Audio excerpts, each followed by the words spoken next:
What I want to know from you, Daniel, is that how that band you had in high school and your efforts to that failed band you had in high school, how the efforts to promote that band somehow catapulted you forward into like the fast track of being a game composer.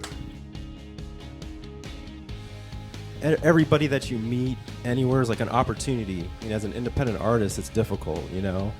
And so, yeah, it's a lot of work on your part.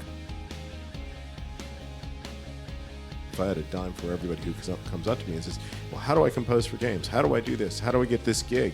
And the truth is that, you know, I'm only going to hire X amount of composers, and it's a small amount. But that doesn't mean that's not where the world begins and ends. You know, there's so many independent developers. There's so many independent opportunities and unique opportunities.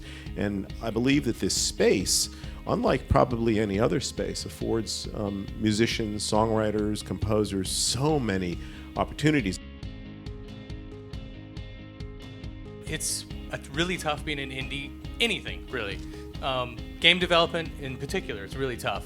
But you know, you ride the wave of being an indie and you try to do your best, and sometimes it fails.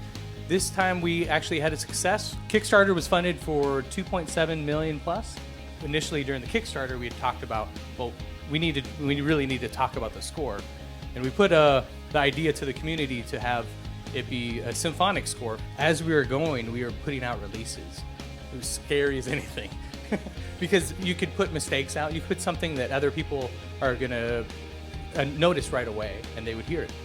And there was a lot of feedback, and it was great. It was a little overwhelming at times, but it was amazing. So in other words, you've got a sense of community here that's driving all of this. Everything. Right. Yeah. When I finished them and put them in the game, they were like, "Oh my goodness, it sounds so much better with the full orchestra." And The importance of how you're connecting to the fan base it's huge.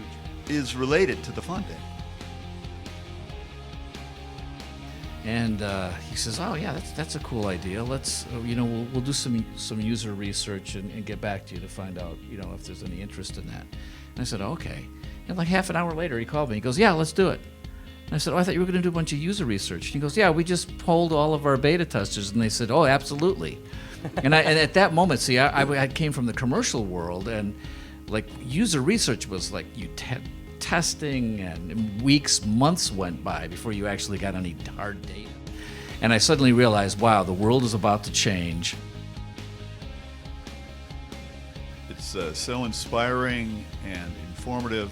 Thank you so much, Steve, Howard, Daniel, Marty.